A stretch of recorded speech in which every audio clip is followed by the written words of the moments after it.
Kita membicarakan baterai, maka kita pasti juga membicarakan tentang perubahan cuaca atau climate change. Efek fosil oil yang dibakar, juga batu bara adalah salah satu penyumbang panas bumi yang mengakibatkan terjadinya perubahan cuaca yang memburuk kualitas udaranya serta suhu meningkat naik di mana-mana hingga mengakibatkan menurunnya juga antibodi manusia selain masalah kekurangan pangan. Green energy menjadi solusinya dan semua manusia berlomba-lomba untuk jadi yang terdepan, di mana kita mengubah penggunaan batu bara dengan energi berbasis air atau hydropower, merubah fosil oil dengan tenaga matahari, mobil bertenaga bensin dan solar diesel menjadi kendaraan bertenaga baterai.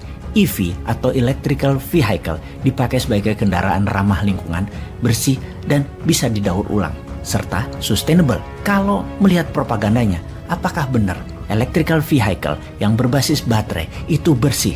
Apakah benar-benar bersih atau di belakang kinclongnya tersebut ada cerita yang mengerikan yang namanya blood battery atau baterai bisnisnya ini semua mengandung darah. Industri kendaraan bermotor ini yang berbasis baterai ternyata melanggar HAM, membawa kemiskinan dan memperbudak anak-anak. Sekarang kita kembali ke topik kita bahwa kendaraan listrik dikendalikan oleh baterai, di mana Anda sudah mengenal tentunya. Yang jadi pertanyaan, tahukah Anda bagaimana baterai ini dibuat dan dibuat dari apa? Salah satunya dari metal yang sangat jarang tersedia, yaitu lithium atau Li dan kobalt atau Co.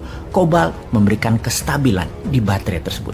Kobalt adalah metal berwarna abu kebiruan yang didapat dari batuan keras atau biasa disebut crustal rock. Kobalt punya banyak manfaat, seperti untuk mesin turbin pesawat jet, peralatan tambang, pigmen pewarna kosmetik, juga baterai smartphone yang umumnya adalah lithium iron baterai alias kobalt 50% yang saat ini diproduksi oleh baterai kendaraan atau electronic vehicle, di mana dalam satu baterai kendaraan ini menggunakan 4-30 kg kobalt. Metal ini terdapat di beberapa wilayah bumi seperti di Australia, Kanada, Tiongkok, Afrika Selatan, Indonesia, tetapi 70% dari kobalt dihasilkan oleh satu negara, yaitu DR Congo atau Democratic Republic of Congo. DR Congo masih penuh dengan kemiskinan, penuh korupsi dan konflik.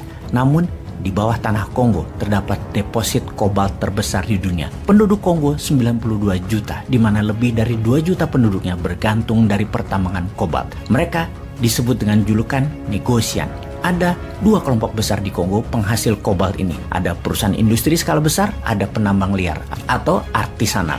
Skala usahanya kecil namun terbanyak hasilnya. Penambang liar ini tidak ada protokol kesehatan kerja, sangat brutal, saling rebutan wilayah antara sesama penambang. Tidak ada perlindungan hukum di sini.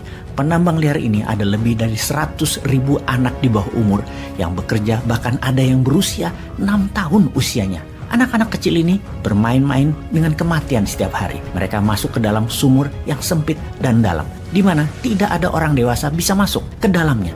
Dan itu seperti masuk ke dalam tungku yang panas. Dan mereka rata-rata hanya ada waktu 20 menit. Oksigennya, anak-anak itu harus menggali sumur tersebut dengan keadaan sangat tidak manusiawi. Bahkan tidak ada peralatan penggali. Kebanyakan menggunakan tangan kosong. Mereka tidak pakai masker, tidak pakai alat, tidak pakai sarung tangan, sempit, panas, dan kurang oksigen. Berapa uang yang mereka dapat? Tidak lebih $1 per harinya, Rp15.000, tidak lebih seharinya. Padahal transaksi kobalt per tahunnya bernilai lebih dari $12 billion.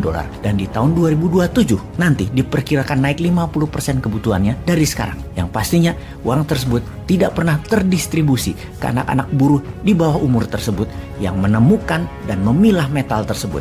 Padahal anak-anak tersebut bertaruh nyawa. Per tahunnya lebih dari 2.000 anak meninggal terjebak di dalam sumur, baik kekurangan oksigen ataupun tertimpa runtuhan dinding sumur. Belum lagi korban kanker paru-paru, infeksi kulit, dan kecelakaan yang menyebabkan cacat tubuh. Ribuan setiap tahunnya. Dan di tahun 2021 kemarin, sebuah desa di Kongo mengajukan tuntutan hukum, menuntut Apple Incorporated juga Tesla bertanggung jawab atas kejadian yang menimpa warganya. Namun, tuntutan ini tidak pernah membuahkan hasil apapun. Tuntutan ini dikenal dengan nama John Doe Team 1. Kalau ditanya, mengapa anak-anak ini bekerja di tambang kobalt? Karena mereka ingin keluar dari kemiskinan. Bagi warga Kongo, kobalt adalah pertaruhan yang bisa membuat mereka kaya. Seperti bertaruh koin kripto bagi anak kota. Kobalt kebutuhannya naik 3 kali lipat dalam 10 tahun terakhir, di mana diperkirakan akan naik 3 kali lipat lagi dalam 10 tahun ke depan, dan 90% kebutuhan tersebut didorong karena meningkatnya kendaraan bermotor, kendaraan listrik. Di tahun 2022 ini ada 6,5 juta kendaraan mobil listrik, dan diperkirakan di tahun 2040 ada 65 juta kendaraan, naik 10 kali lipat dalam 2 dekade ke depan. Dalam waktu tersebut, kobalt dibutuhkan naik 585% dari ketersediaannya saat ini. Banyak keluarga di Kongo, para preman warlord dan pejabat korup di Kongo untuk keluar dari kemiskinan. Sungguh, mengirimkan anak kecil mereka ke tambang bukanlah kebutuhan lagi, tapi keharusan. Anak-anak itu bekerja di tambang liar yang tidak ada perlindungan apapun, namun banyak perusahaan besar yang menampung hasil yang mereka buat dengan harga murah. Bagi pengusaha tadi, lebih murah membeli dari penambang liar daripada hasil dari penambang besar. Ada lagi yang luar biasa. Pembelinya tadi 90% adalah Tiongkok. Perusahaan tambang di Kongo 78% adalah perusahaan Tiongkok yang menguasai 15 dari 19 tambang di Kongo tersebut, yang mengambil 90% hasil tambang liar dan tambang besar. Saat ini Tiongkok mengendalikan 80% kobalt refining dunia. Tiongkok dalam barter kobalt memang menjanjikan membangun Kongo dengan infrastruktur jalanan, sekolahan, namun hanya sepotong-sepotong, dan Kongo dapat dipastikan menjadi salah satu negara yang dimainkan oleh Tiongkok yang tidak pernah menunjukkan hasilnya bahwa negara tersebut, Kongo, menjadi negara yang lebih baik dari kemarin. Tiongkok bisa dikatakan penyumbang terbesar bisnis baterai yang berdarah tersebut.